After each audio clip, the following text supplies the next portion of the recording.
এই নির্বাচনকে বানচাল করার জন্য চক্রান্ত শুরু হয়ে গেছে।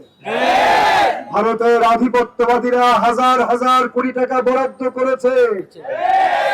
ভাই আমার, আজকে আমি শুনলাম ঢাকাতে ইনকিলাব মঞ্চের সম্পাদক যাদের ভাই রাজশাহী বিশ্ববিদ্যালয়ের যে সাম্মারকে গুলিবিদ্ধ করা হয়েছে। যে খুনের রাজনীতি বাংলাদেশে, এই খুনের রাজনীতি দিয়ে নতুন বাংলাদেশ হবে না।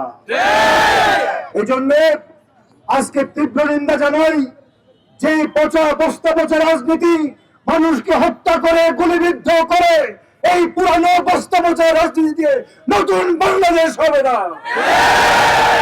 আজকে দরকার নতুন মানুষ, নতুন রাজনীতি, আজকে নতুন আদর্শের দরকার, ঠিক কিনা বলে? আজকে 11 দলীয় জোটের হাতে বাংলাদেশের মানুষ সিদ্ধান্ত নিয়ে ফেলেছে 12 তারিখ তারা 11 দলকে ভোট দেবে ইনশাআল্লাহ।